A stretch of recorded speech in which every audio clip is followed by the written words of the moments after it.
Жапонның жиені. Ердәулет менің тұңғыш немерем. Оның басқалардан бір ерекшелігі анасы жапон қызы. Кей-кейде басынан сипап отырып, самурайдың жиені деймін, тарихта білгенімді өмірмен байланыстыра айтып. Ердәулет сүндетке отырып, 7 жасында мектеп есігін ашты. Осы қатар құрбыларымның да түсінігі таңғалдырат көрген жерде. Әне бүгінгі немерең қазақ мектебіне барды ма деп сұрайды. Енді қайда барады? Әкесі қазақ емес пе деп қарымта сұрақ қоямын. Олардың айта алмай тұрғаны орыс мектебін таңдаған жоқ па деген түйткіл. Олар әліге дейін қала баласының орысша оқығанын мәртебе көреді. Тіпті баланы сүндетке отырғызып, ат шаптырып, көкпар тартқызбаған мен қан шығарып, қызыл қуырдақ жеп отырғанда да енді мына бәтшағар қазақшаға бара ма, орысшаға бара ма деп сұрап қалды. Оу, әкесі қазақ, елі қазақ емес пе? Бұрынғыдай Алматыда жалғыз қазақ мектеп емес, мектеп дегенің үйге тиіп тұр деп, қонақтарымның бетін қайтарып тастадым. Санамызға айықпас дерт секілді осы бір жаман әдет сіңіп кеткен бе қалай өзі? Тіпті осындай сөзді қоятын кезге де жеттік қой. Заман тыныш, қарын тоқ, өз қолымыз, өз аузымызда дегендей. 1-90-ды бітірген күні немерем үйге қуанып келді. Әй, не болды? Көңілдісің ғой деймін кішкентай досыма. Апай маған сумисың деді. Бала мәз болып тұр. Ертеңіне әжесі мектепке барып, сынып жетекшісімен сөйлесіп қайтты.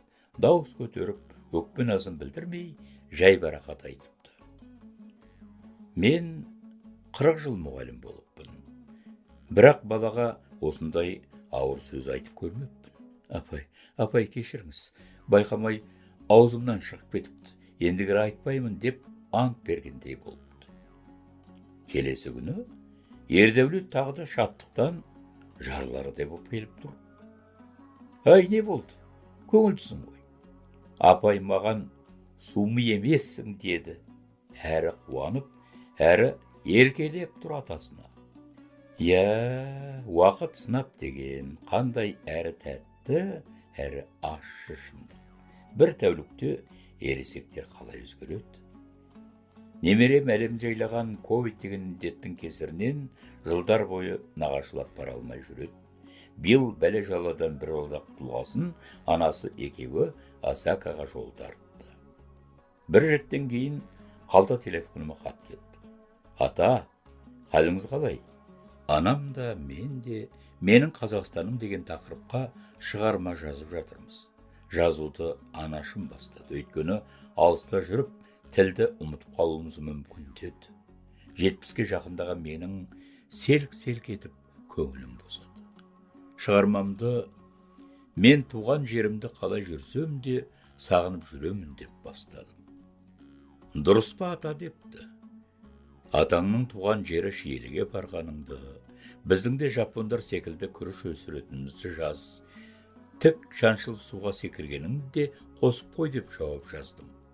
10 шақты күннен кейін тағы да хат алдым. Ата депті немерем.